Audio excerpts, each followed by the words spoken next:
Oi, pessoal, boa noite. Eu sou o Wagner Romão, sou professor de Ciência Política aqui da Unicamp.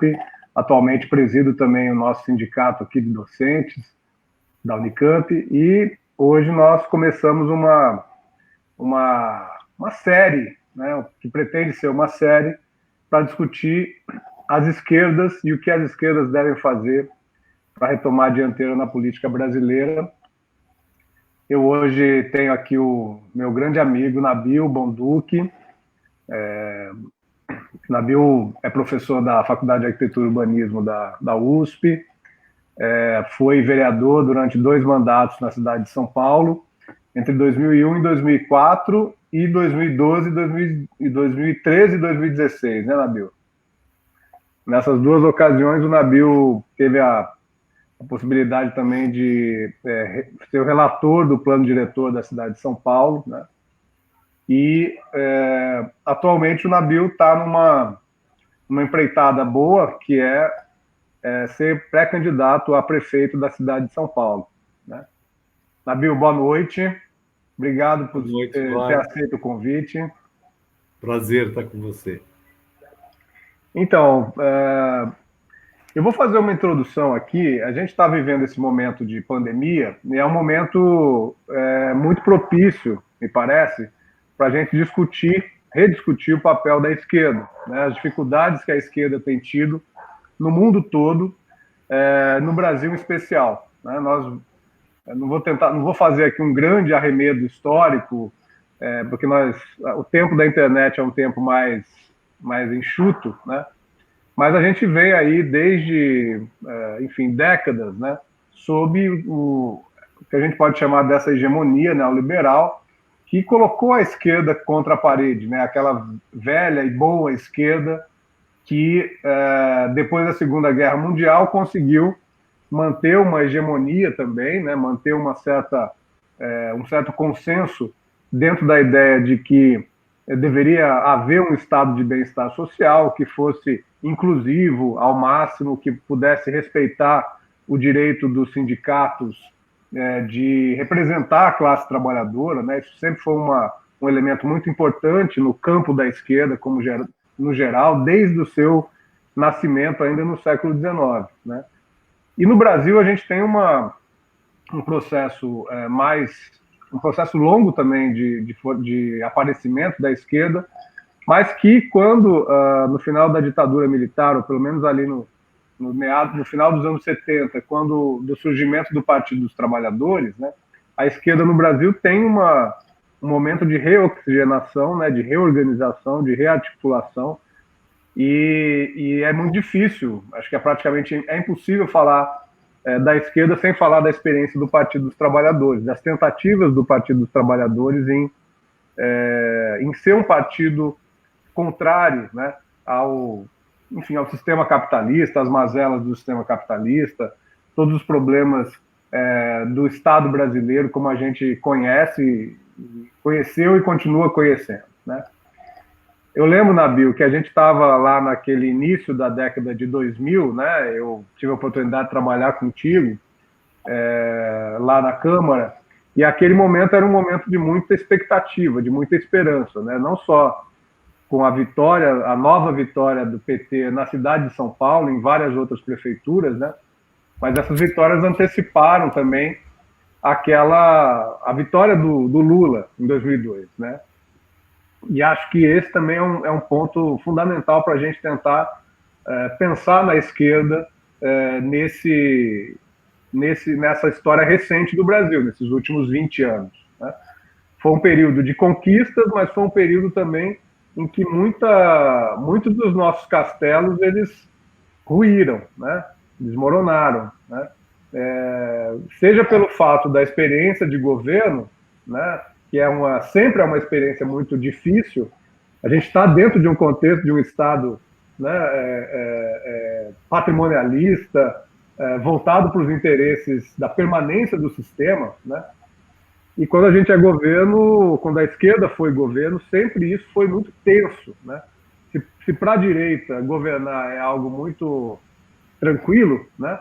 Para a esquerda sempre foi uma coisa muito tensa que causou aí, ao longo desses anos, muitas dissensões, muitas fragmentações, né, nesse campo. Né? E daí eu faço um salto, a gente poderia discutir muito aqui, talvez a gente possa fazer isso, o que foi o período Lula e Dilma na presidência, mas eu acho que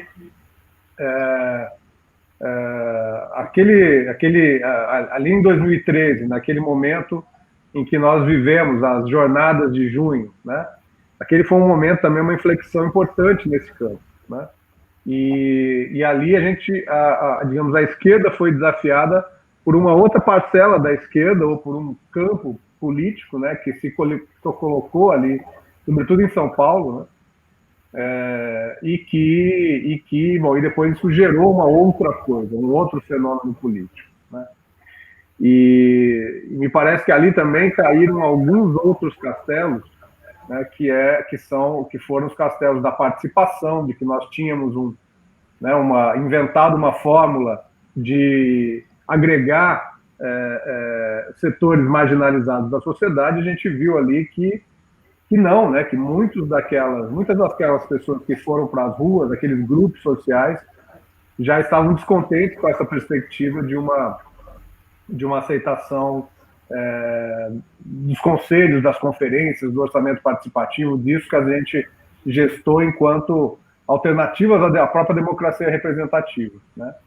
E acho que dentro disso também apareceu uma outra novidade, que foi a internet, as redes sociais, outras formas, né, de interação, de comunicação entre as pessoas, que acabaram também colocando, de certo modo, a própria esquerda em xeque, né? Hoje a gente muito se fala, né, da incapacidade da esquerda, né, do baile que a direita dá, né, nas esquerdas, no campo das redes sociais, né, na capacidade de interagir com as pessoas que estão ligadas à internet. E de outro lado, uma outra coisa que se fala também muito é essa necessidade das esquerdas voltarem para as comunidades, né, para a periferia. Isso aí sempre é uma discussão que aparece nos nossos debates, né? A gente também teve a questão do a Lava Jato, né, como uma expressão que combateu ali o governo de plantão, né, que era um governo petista, né, e desse modo essa aura de combate à corrupção, que por um tempo importante, né, foi um tesouro do PT, né, e de outros partidos de esquerda, e isso também foi se desintegrando aos poucos, né? E a gente culmina hoje acho que num governo muito forte, né, no sentido que faz muita disputa política, né, que não tem nenhuma intenção, me parece,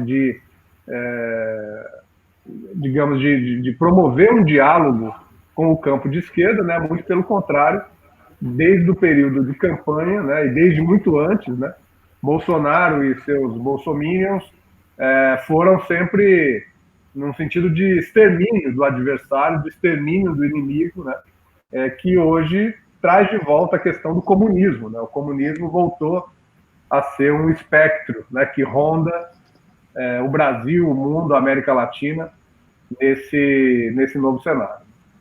Então, eu queria, Nabil, que você falasse um pouco da sua percepção sobre as tarefas da esquerda, sobre o que é possível fazer, né, nesse campo, para que a gente possa começar nosso papo.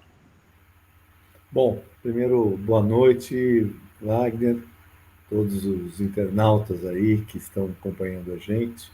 Prazer estar com você. Como você disse, nós tivemos aí uma convivência grande no meu primeiro mandato, e depois nos anos seguintes, né, quando a gente teve muitas batalhas em conjunto, né? E agora você aí em Campinas, né, também está numa outra batalha, seja na Unicamp, seja nos seus desafios políticos aí, que eu, né, vejo com muita satisfação que você está, né, seguindo esse rumo que eu também segui, né, de estar intercalando aí uma atividade acadêmica com uma atividade política, e isso é muito importante para todos nós, né? Até porque eu acho que a política, e eu acho que talvez essa é uma das primeiras questões que eu queria falar, a política tem que estar no nosso cotidiano, né? Nós temos que Não podemos ter aquela ruptura. Eu acho que a esquerda, às vezes, faz muito isso, né? As pessoas abandonam suas atividades profissionais, as suas atividades cotidianas para se dedicar exclusivamente, por exemplo, a mandatos parlamentares. E acho que isso é um dos problemas, né?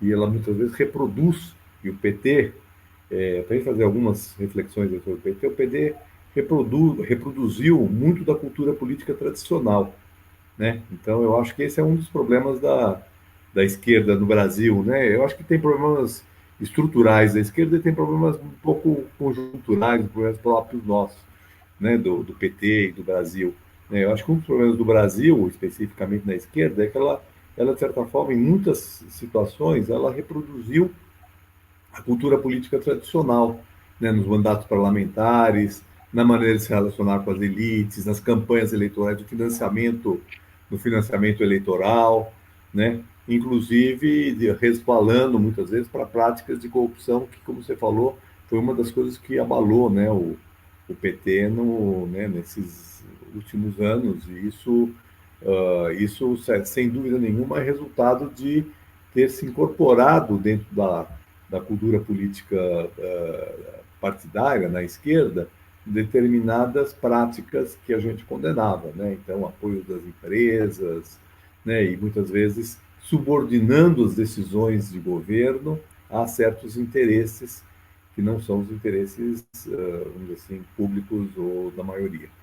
Mas eu acho que são problemas conjunturais da esquerda brasileira e do PT. Eu acho que tem problemas uh, gerais, né, universais.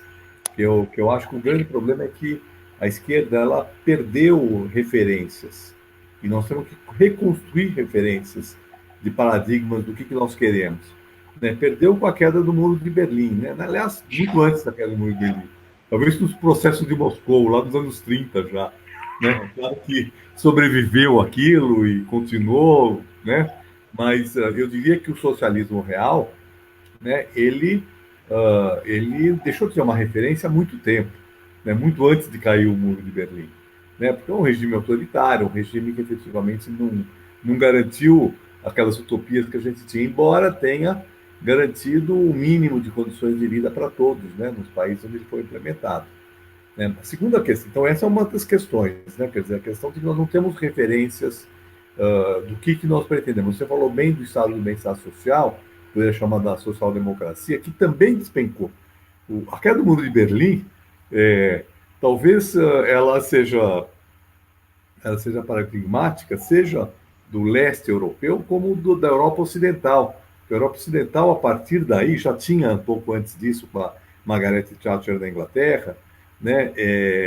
Mas e mesmo com o Reagan nos Estados Unidos, nos anos 80, nós tínhamos aí um avanço, né, de uma ideia de neoliberalismo, de prevalência do mercado, e, de certa forma, ele, após a queda do Muro de Berlim, isso, né, era chamado fim da história, né?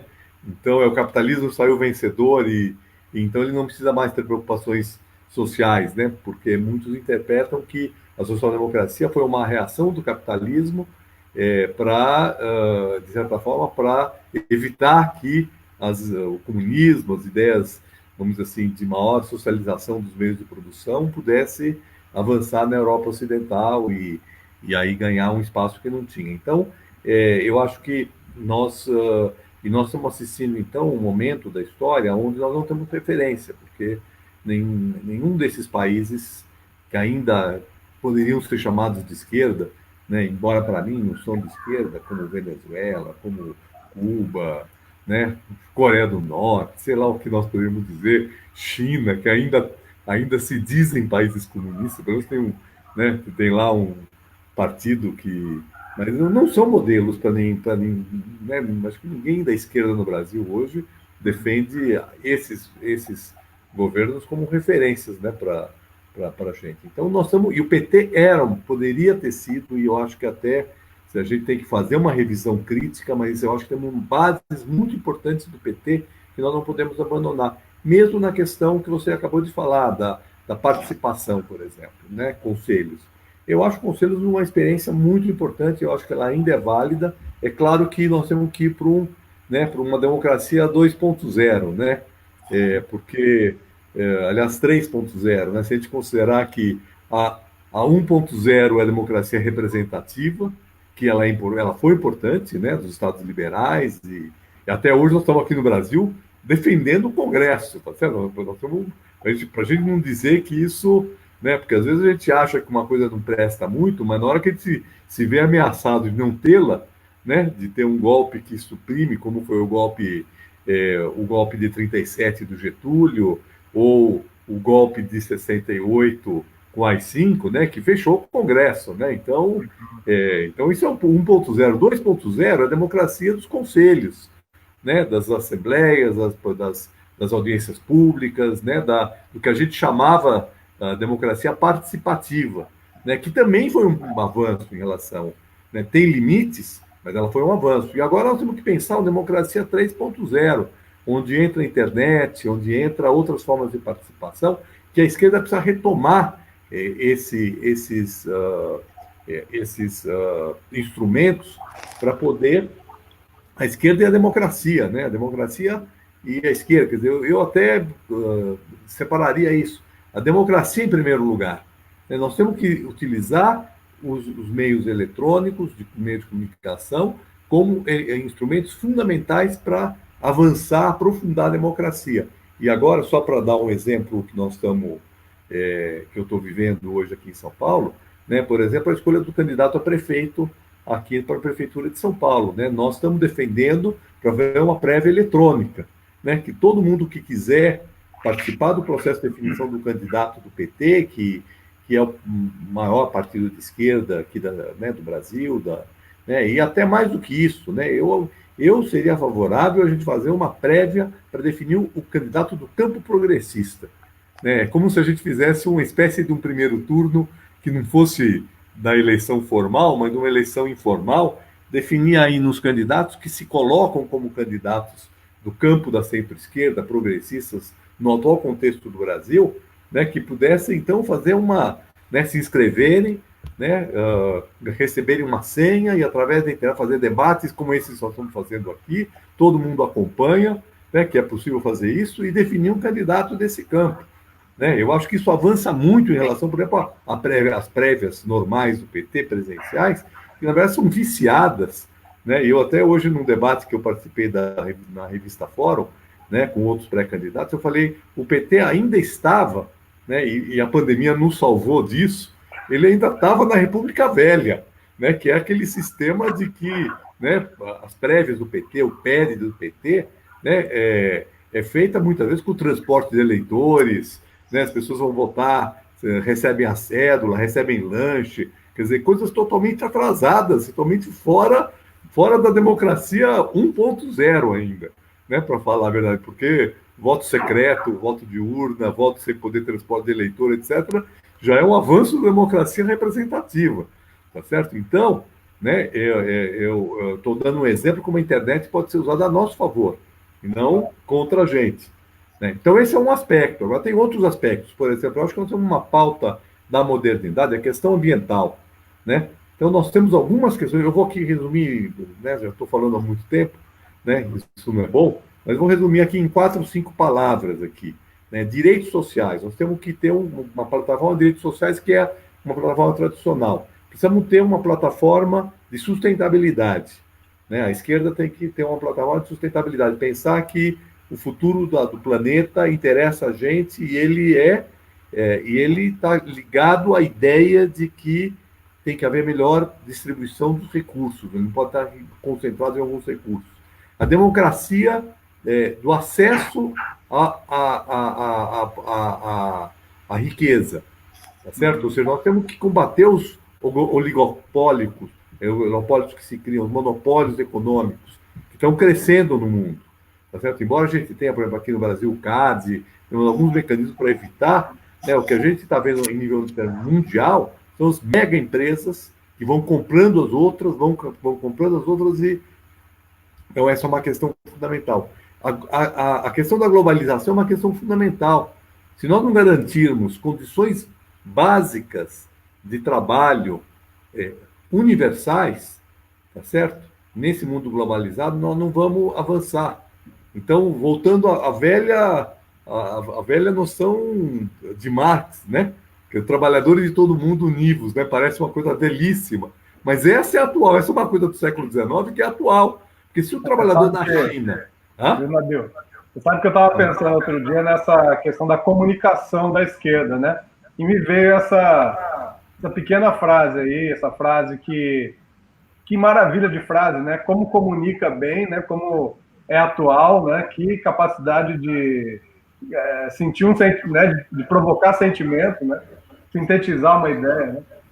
Pois é, então, mas veja só, se o trabalhador da China, o trabalhador do Vietnã, o trabalhador da Coreia do Sul, o trabalhador da Ásia, da Índia, de Bangladesh, etc., de todos os países do mundo, se eles aceitam uma condição de trabalho excessivamente precarizada, tá certo? E nós estamos num mundo globalizado, o que acontece é que esse padrão é o padrão que acaba se universalizando.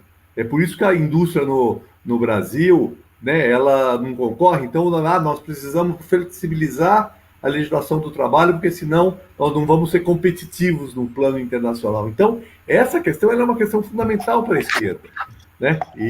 Então, são algumas questões que eu trouxe aqui, tem outras, mas as questões identitárias são importantes, né? A luta contra o racismo, a luta contra o machismo, a luta contra a homofobia. Essas lutas são mundiais e elas têm que fazer parte de um programa de esquerda. Nós, infelizmente, nesse campo nós estamos, né, ainda muito para baixo, mas eu acho que nós temos que usar os recursos, como você falou, as comunicações, né? Quer dizer, imagina a dificuldade de fazer uma assembleia, né, né, da esquerda no século XIX, tá certo? Assim, hoje nós temos muito mais facilidade para fazer isso, né, para ter uma pauta mundial. Nós vamos ter que entrar numa pauta mundial, né? Então, de certa forma, talvez essa pandemia, né, a gente fica às vezes elucubrando, né, as coisas que poderiam, mas algumas coisas são muito boas. Provavelmente a gente não estaria fazendo essa conversa, né? Ou ia ser super difícil marcar isso aqui se a gente não tivesse ou ninguém ia ver, né? Ou estava todo mundo no bar. Ou estava todo mundo no bar, ou a gente não ia fazer, podia marcar, falar, eu vou para Campinas. Eu imagino a dificuldade de eu ir para Campinas, você vir para São Paulo para fazer um debate desses para, sei lá, 40, 50 pessoas assistirem, né? Então, hoje nós temos essa possibilidade de fazer, né? Acabei de marcar uma banca com uma professora dos Estados Unidos que vai participar, né? Coisa que se há 3 meses atrás, isso nunca ia fazer, porque a pós-graduação ia dizer que não tem recurso para trazer nem do Rio de Janeiro alguém para participar de uma banca. Eu vou fazer uma banca, né, de mestrado com uma professora do Rio, uma professora que está em Chicago e nós aqui em São Paulo, e vamos fazer uma banca de mestrado, tá certo? Então, né, quer dizer, de repente a gente está universalizando, né, eu já tinha feito bancas virtuais, né, nesses anos passados já tinha feito algumas bancas virtuais, mas eu acho que agora isso se generaliza e isso pode ser muito bom. Então a gente tem que saber como que a gente vai avançar nessa plataforma de esquerda universal para que a gente possa sair dessa maré que nós estamos vivendo.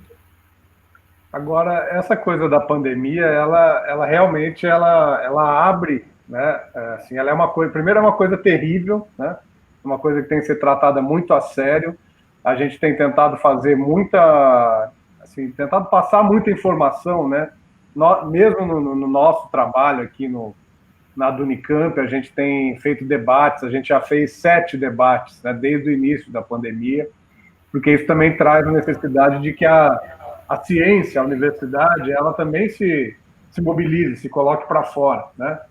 E é interessante como hoje, acho que a universidade sempre teve isso, né? A universidade sempre foi sempre não, mas quando ela é melhor, né? Quando ela dá o melhor de si, ela é sempre crítica, ela é sempre para questionar o poder constituído, enfim, o próprio saber acadêmico, a produção do saber acadêmico, ela deve ser democrática, ela é desafiadora, né? Ela é desafiar aquilo que está estabelecido, né? Porque senão a ciência não avança também.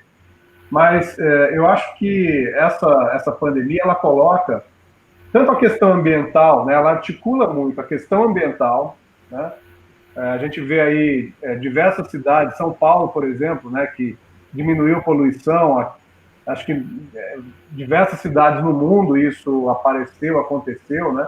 Um dia eu vi uma foto de Veneza, né? Os canais de Veneza estão todos clarinhos, límpidos, né? Aparece essa perspectiva do questionamento ao próprio crescimento econômico, né? Hoje eu vi uma reportagem também que a Holanda está começando a pensar em estratégias para você ter uma espécie de decrescimento econômico, mas ao mesmo tempo manter isso que você falou, que é a coisa básica, né? Direitos sociais, né? Que qualidade de vida, né? Que as pessoas não se esfalfem tanto, né? No seu trabalho, né? Embora a gente também, por outro lado, nesse momento, a gente também está trabalhando o dobro, o triplo, né? As pessoas que estão fazendo teletrabalho estão bastante cansadas, assim, com essa experiência, né? Agora, há muita dúvida também, eu tenho conversado com amigos economistas sobre se até quando essa perspectiva de uma retomada do papel do Estado, ou seja, de um papel mais planejador, né, da economia, se isso sobrevive ou não aos, aos próximos meses, né? Ou seja, quando houver uma nova normalidade aí, que a gente não sabe exatamente qual é, mas as últimas experiências, por exemplo, na crise de 2008, 2009, foi de que houve uma corrida ao Estado, né, aos recursos públicos, e logo depois a austeridade continuou sendo requerida, né, pelas forças do mercado capitalista, né? Então eu queria que você aprofundasse um pouquinho mais, e até como você está vendo São Paulo, né? Você conhece muito a cidade, você ama São Paulo, sei que você gosta muito de São Paulo, você é paulistano, né? Mas eu queria que você falasse um pouco disso, desses desafios urbanos, né? Nesse novo contexto, o que a pandemia está te fazendo pensar, né? E como é que, afinal de contas, né, nós que estamos no campo da esquerda, no campo pelos direitos sociais, no campo pela redução das desigualdades, no campo né, por um meio ambiente mais saudável para todos, né? Como é que você está vendo esse momento? Olha, eu acho que é um momento, por um lado, difícil, que, de certa forma, confirma aquilo que a gente já vinha debatendo há muito tempo. As desigualdades urbanas são muito grandes e elas estão se manifestando na pandemia, né? Para quem está numa habitação adequada, para quem tem acesso à internet, a pandemia pode gerar algumas restrições, mas a gente está bem, tá certo? Agora, quem mora na região metropolitana, aliás, no município de São Paulo, 3 milhões de pessoas moram em casas superlotadas, onde cada dormitório é ocupado por 3 ou mais pessoas, 3 milhões de pessoas dormem assim, né? E 250 mil pessoas dormem 5 pessoas ou mais no mesmo dormitório, né? Então, isso, obviamente, na pandemia é um desastre absoluto, né? Problemas de saneamento, né? Os problemas do transporte coletivo superlotado, que, aliás, até nisso a prefeitura aqui de São Paulo não soube manipular de maneira adequada, né? Porque caiu a Em demanda. Campinas é a mesma coisa, mesma coisa. Né? Então, caiu a demanda, só que veja bem, o ônibus já é normalmente superlotado. Então, se você reduz a circulação de ônibus, ao mesmo tempo que cai a demanda, você mantém a superlotação. E é o principal vetor, né? Porque imagina, quer dizer, mesmo um ônibus com todo mundo sentado, ele já né? Você já está a menos de um metro, está a 50 centímetros ou menos da outra pessoa, todo mundo sentado. Agora, um ônibus superlotado, né? É um absurdo. Aí é incrível que levou 1 mês e meio, além de diminuir a frota, levou 1 mês e meio para a prefeitura criar uma regra que todo mundo que usa o transporte precisa colocar máscara. Ou seja, até hoje, né, com o vírus circulando na cidade, já matou mais de 2 mil pessoas na cidade, né, e tem dezenas de milhares né, de pessoas contaminadas, e até hoje no transporte coletivo se reduziu o número de ônibus e nem exigir máscara se exigiu. Né? Então, só para dizer o seguinte, esses problemas, problema de habitação, problema de transporte coletivo, problema de saneamento, esses problemas todos a gente já vinha falando, eles estão na nossa pauta, isso faz parte da nossa pauta. Eu trabalho há 40 anos com educação popular e, e sempre defendi, continuava defendendo aqui, mesmo com muitas críticas que foram feitas ao Minha Casa Minha Vida, né? Muita gente fala assim, não precisa produzir casa, porque já tem muita casa. Na verdade, assim, eu acho que nós temos acho não, né? Os dados mostram, nós temos falta de casa, não é só má distribuição. Uhum. Certo? Claro que você tem casas grandes, etc., mas nós temos muita gente morando em cortiço, muita gente morando em fundo de lote, em porão, em situações assim. Então, nós temos que produzir casa, para isso temos que combater a especulação imobiliária, tá certo? Que é muito importante, né? Nós precisamos melhorar o sistema de transporte coletivo, né, significativamente. Então, são pautas tradicionais que agora ganham mais evidência. Agora, me preocupa, Wagner, uma coisa que a gente sempre defendeu e que está hoje vedada, né, na cidade, que é o espaço público, né, porque o espaço público, eu há muito tempo defendo, né, exatamente isso, ocupação do espaço público pelas pessoas, né, defendo o comércio de rua, cinema de rua, né, defendo que a gente possa ter eventos culturais, e tudo isso a pandemia, né, de certa forma, impede que aconteça, né? Então, quando voltar, né, eu espero que a gente consiga manter o que é bom, tá certo? Ou seja, né, esse tipo de atividade, de uso do espaço público, espero que a gente possa ter volta a isso, mas a gente possa se preparar para enfrentar esses outros problemas. E na pandemia eles agravam, né, os problemas de saúde, mas esses problemas de saúde, eles estão presentes sempre, porque problema né, de tuberculose, né, problema de pneumonia, problema de diarreia, são todos problemas que estão ligados a problemas de habitação, né? Então, né, a gente precisa ter. E aí temos alguns pontos positivos, né? Esse que você levantou do ar, mas também isso está na nossa pauta também. Porque quando a gente defende a prioridade para o transporte coletivo, para a mobilidade ativa, o uso mais responsável, racional do carro, que está no nosso plano diretor, né, nós estamos defendendo que essas noites lindas, estreladas, esses dias de céu azul, a gente possa ter com mais frequência. Para isso, agora aí, só para a gente voltar com nossas discussões de esquerda do plano econômico, né, veja que o PT nasceu, uma das principais origens do PT foi no sindicalismo, e principalmente no sindicalismo no ABC, né, que está baseado na indústria automobilística, certo? Então é um dos esteios da nossa economia, ainda é a indústria automobilística, ainda era, agora está meio paralisada, né? Então, veja, é por isso que nós temos que fazer uma conversão econômica. Então, faz parte do projeto de esquerda a gente pensar uma economia que possa fazer a transição ecológica, né, de uma economia baseada no carbono para uma energia, para uma economia baseada na sustentabilidade, baseada em outras formas de produção, de organização da produção. É, nós vamos ter um decréscimo do PIB nesse ano muito significativa, mas nós temos que introduzir a seguinte questão: nós temos que colocar aí né, a questão do bem-estar como uma questão importante. Nós podemos até ter uma certa queda do PIB, mas se a gente tiver uma melhor distribuição da nossa renda, tá certo? Se tiver menos concentração de riqueza, a gente pode ter um PIB menor com uma qualidade de vida melhor, né? Agora, é um projeto muito complicado. Eu quero finalizar para dizer para você o seguinte: se a gente tivesse no governo, ou se a gente tivesse um governo responsável, ao invés de a gente ter um gabinete de ódio, a gente teria dois gabinetes.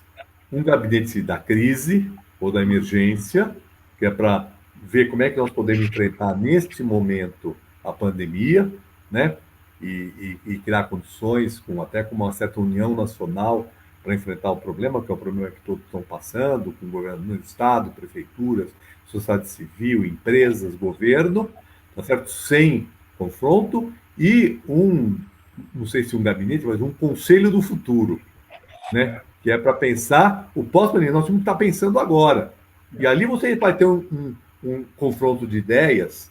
Se todas essas mesmas pessoas que vão estar unidos no gabinete da emergência, lá provavelmente nós vamos ter visões diferentes, mas que de qualquer maneira que deveriam estar debatendo a perspectiva de futuro, né?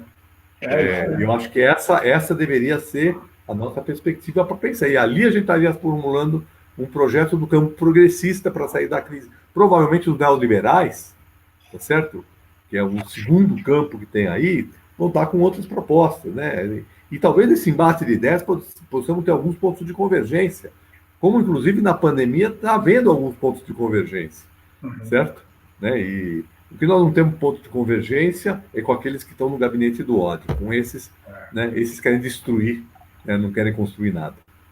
Eu acho que tem uma coisa que é exatamente esse pensamento que tem que ser um pouco pensamento de sociedade, né? De projeto mais geral. Porque eu acho que a gente parou também de fazer isso, né? Eu acho que a esquerda, PT no poder e outros partidos de esquerda pelo mundo no poder, ao ter a tarefa de sobreviver, né? Porque assim a gente viu também que ao longo do governo Lula e Dilma, tanto em 2005, né, quando estoura a questão lá do mensalão e quando tem uma instabilidade política muito forte ali, né? Como também depois de 2013, quando a instabilidade política ela passou também a ser muito forte, sobreviver no governo passa a ser aquela ação emergencial, né? Mas acho que nesse momento que nós estamos passando agora, e aí você fala de um aspecto que eu acho que é muito importante, que é a questão do trabalho, né? Trabalho, como é que você gera renda, como é que o desemprego estrutural, né? Que está colocado tanto pela superexploração da mão de obra na China, na Tailândia, no leste asiático e em outros países, né? Por um lado, então, o desemprego estrutural tem essa faceta, e por outro lado, ela tem a ver também com a mecanização enfim, isso não é nada novo, né? Com a tecnologia digital, etc, etc. Agora, a grande questão é o que fazer, né? Porque a gente tem agora, voltou o debate, né? Acho que o Suplicy foi homenageado, né? Com esse debate sobre a renda básica de cidadania, né? Que ele tem martelado há tanto tempo, né? Tem um outro campo também para a gente pensar, que tem voltado também, que é a questão da economia solidária, né? O que você faz no momento de absoluta crise, em que as empresas capitalistas elas ou demitem, né? Ou acabam, né?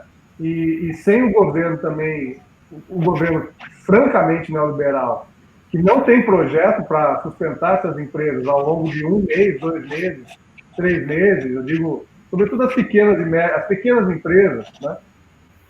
E tem um outro elemento aí, que eu acho que é a questão do tamanho do Estado, né? E do papel do Estado nessa nova sociedade, que pode estar nascendo, que a gente não sabe exatamente, né?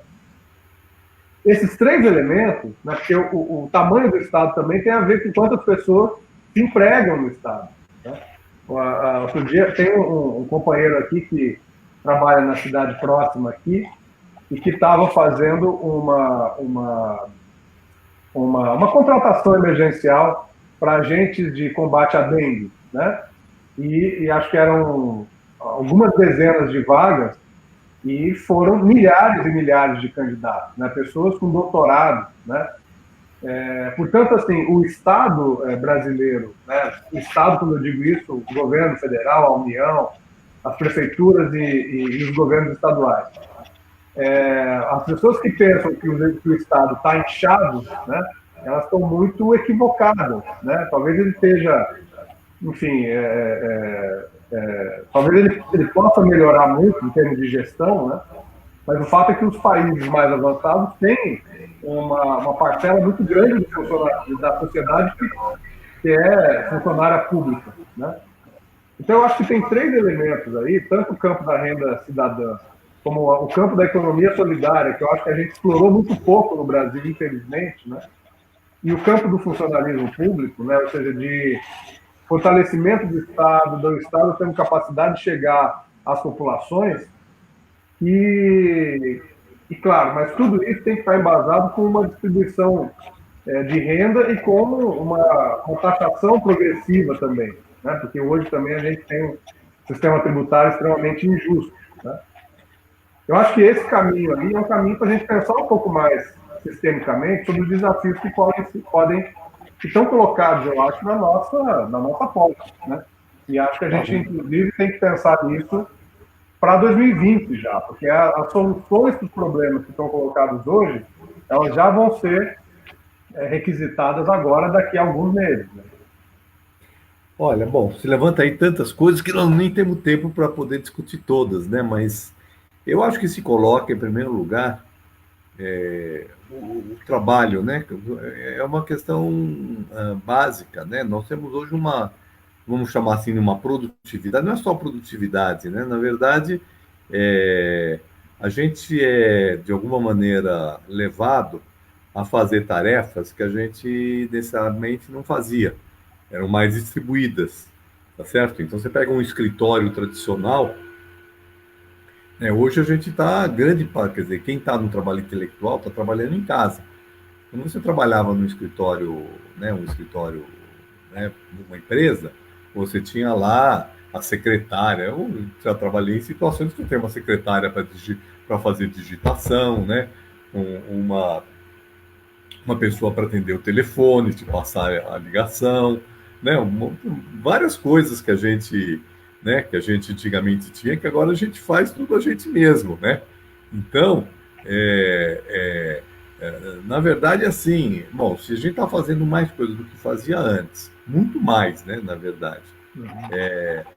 a gente deveria ter uma redução da nossa jornada de trabalho, né, para poder empregar mais gente, né? Na verdade, isso é o óbvio, né? Quer dizer, o ganho de produtividade ele deveria ser repartido, ah, não deveria ser ganho apenas da empresa, tem que ser o ganho também do trabalhador, né? Então, o que está acontecendo é que se produz mais, né? O ganho não é do trabalhador, o ganho é da empresa, né? Ou o ganho é de uma economia geral, uma redução geral de preços, etc. Então, se a gente quiser trabalhar com um Estado onde a questão do bem-estar social ele prevalece, nós deveríamos ter jornadas menores, inclusive para fazer coisas que antigamente tinha gente que fazia, que a gente não pode pagar essas pessoas mais. Então, também a pandemia tem sido exemplar para isso, né? Por exemplo, muita gente agora está cozinhando, está tendo que limpar a casa, está tendo que fazer tarefas que normalmente eram tarefas que você contratava uma pessoa para estar fazendo, né? E você faz, só que você ocupa uma parte do seu dia, né? Então, mesmo acompanhar os filhos, né? Ter uma maior presença com os filhos, que também é muito positivo, né? Mas a loucura do trabalho N horas por dia, que às vezes é mais do que 8, inclusive, né? Por exemplo, nós da universidade, a gente pega lá à noite, o fim de semana, para ler tese, para orientar aluno, para escrever artigo, escrever. A gente não tem uma jornada de 8 horas. Ah, acabou a minha 6 horas, agora eu desligo o computador e amanhã eu retomo o artigo que eu tenho que entregar até amanhã, retomo normalmente. A gente trabalha muito mais, né? Agora o problema é que isso tem que ser apropriado por todos, né? E não apropriado por alguns apenas. Então, eu acho que o mundo do trabalho precisa ser, e isso significa uma luta universal, né? Esse é o problema, que não é fácil, né? Talvez a gente vai ter que, antigamente a gente tinha lá, o Marx criou lá uma internacional, né? A segunda internacional, né? É, né, foi criada. Nós temos hoje uma terceira internacional, uma sexta internacional, sei lá qual seria o número dela, né? Tem Mas nós não temos. controvérsias, né? Hã? Há controvérsia sobre qual que é a internacional que está valendo. Qual que está valendo? Mas não está valendo nenhuma, porque não tem nenhuma que une, né, os trabalhadores do mundo inteiro para poder discutir essas coisas, né? Então, eu acho que a questão da economia solidária também ela é muito importante. Eu acho que nós temos que vamos caminhar para isso. Tá? Outra questão importante, a relação cidade-campo, né?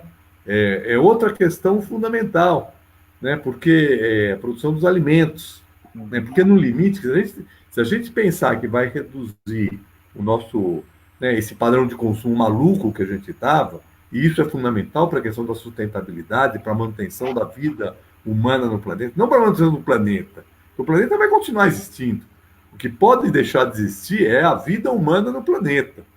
Tá certo? O planeta vai continuar existindo. Talvez alguns dos seres vivos vão continuar existindo no planeta.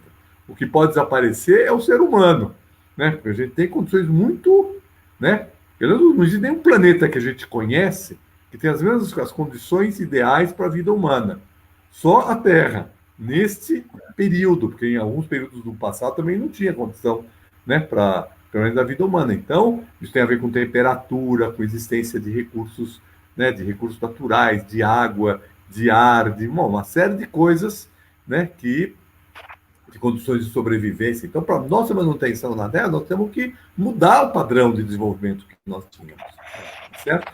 E isso implica também essa relação cidade-campo. Tem sentido, né, você produzir uma coisa do outro lado do mundo e transportar em cargueiros enormes, tá certo? Para chegar aqui, quando a gente tem aqui do lado terra que não está aproveitada, ou que está aproveitada para produzir grão, para fazer o caminho de volta, para levar para lá, para o outro lado do mundo, né? Então, né, quer dizer, agora, isso é uma baita revolução, uma baita mudança, mas acho que a esquerda precisa ter um projeto para isso, e precisa ganhar a sociedade. Porque não adianta a gente ter um projeto, a gente precisa ganhar a sociedade. Falar, esse projeto é melhor do que aquele, tá certo? Nós temos que sensibilizar, por isso nós também precisamos ter capacidade de conversar com todo mundo, de falar uma linguagem mais clara, de criar também exemplos de demonstração, né? É uma coisa que dá utopia, né? Exemplo de demonstração é fundamental. Eu comecei aqui falando assim, eu não tenho mais exemplo. Não tenho mais exemplo de um modelo de um país ou de uma organização. Então, eu acho que algumas pequenas experiências que existem de cooperativas, né, da economia solidária, né, que são muito importantes, tem que se propagar. E eu acho que aí, para finalizar, né, eu acho que o governo do PT errou muito em não ter dado um apoio mais decisivo para estimular essas outras formas, né? O PT no governo, claro que tinha mil constrangimentos e que tinha que enfrentar, mas, sabe, quer dizer, aquele departamento lá que só existiu porque existia uma figura maravilhosa que era o Paulo Singer, né? Só por isso existia lá o departamento lá de Economia Solidária no Ministério do Trabalho, porque existia ele e tal, que era uma figura histórica, mas a importância que foi dada para aquilo, na lógica do governo, a gente ter feito entre aspas, PAC da economia solidária. O Ministério da Economia Solidária. Né? O Ministério da Economia Solidária e um PAC. Né? Vamos apostar nisso. Né? Tudo bem, podia apostar em algumas outras coisas que também precisariam apostar, em termos de geração de emprego, etc., no modelo tradicional, mas a gente tinha que fazer assim. O modelo tradicional está aqui, a economia solidária está aqui, né? Não sei se está dando para vocês verem aí, né? Porque aqui a gente está com uma tela muito restrita, né? Mas, né, a gente está aqui, né? Nós tínhamos que fazer assim, bom, então vamos trazer um pouquinho mais perto a economia solidária da economia convencional, né? Vamos, né, alguma coisa na energia eólica foi feito, foi importante, né? Muito importante, mas tinha que ter sido feito muito mais na economia solar, né? Tínhamos que não ter entrado na maluquice do Belo Monte, né?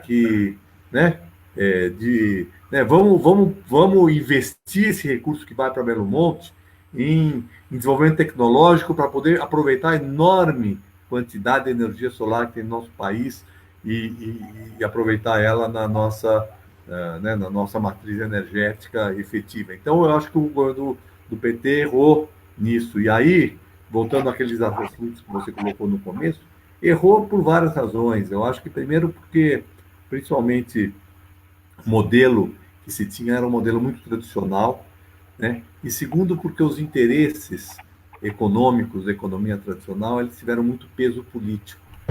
Então, e aí isso cruza né, com os interesses corporativos, com os interesses das grandes corporações empresariais do país, né, e a política de conciliação. Eu não vou aqui ser radical, falar não tinha que ter conciliação.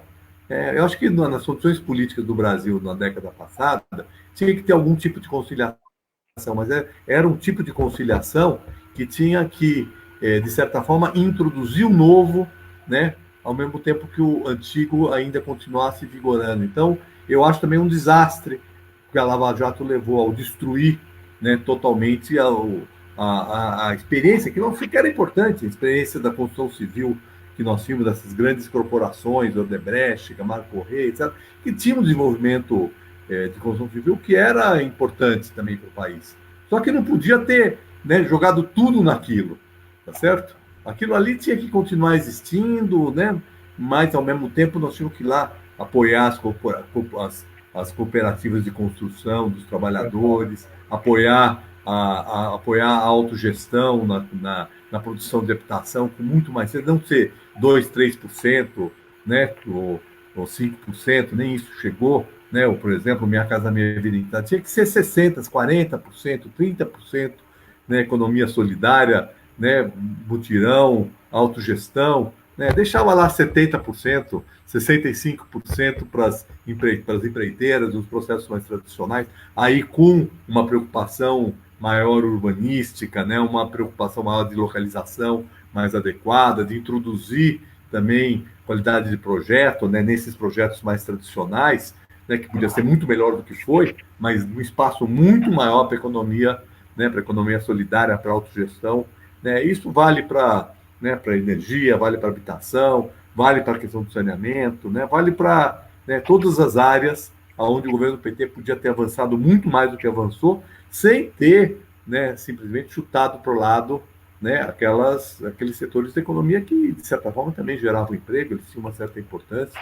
Então, eu acho que, né, essa transição para uma economia solidária, uma transição ecológica, uma transição de mudança da cultura política do país, né, o PT não conseguiu fazer. Então, e aí foi uma das causas porque o nosso projeto, que é um projeto muito bonito, né, que foi sendo construído, né, ao longo dos anos 80, 90, ele chegou num certo limite. E agora nós temos que olhar para trás, fazer uma avaliação crítica, ver o que era bom, o que não era, sem jogar fora, porque aí também tem aqueles que querem jogar fora tudo. Não, teve muita coisa boa, tá certo? E construir um novo projeto, né, onde esses aspectos passam a ter maior peso e maior valor.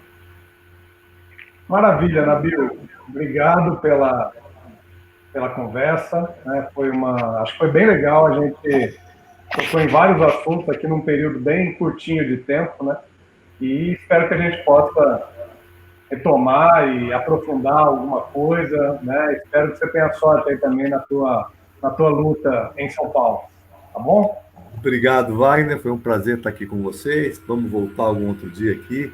Podemos voltar também para falar de universidade, né?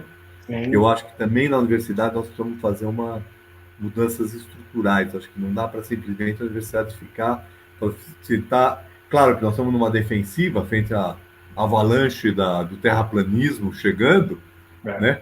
Então nós estamos numa posição de resistência, mas a gente tem que resistir e ao mesmo tempo seduzir a sociedade para a importância da universidade, que ela também tem que estar em transformação, né?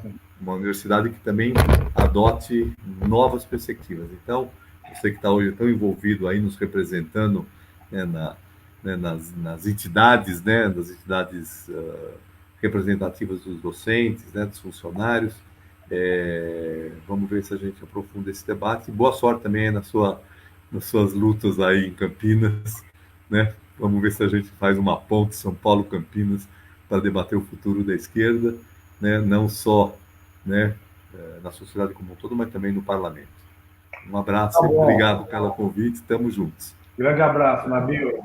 Um abraço, cuida da turma aí e se cuida também. Cuide-se bem. Obrigado, tchau. Tchau, tchau. Tchau, pessoal, até a próxima. Fiquem ligados aqui na nossa página. Abração.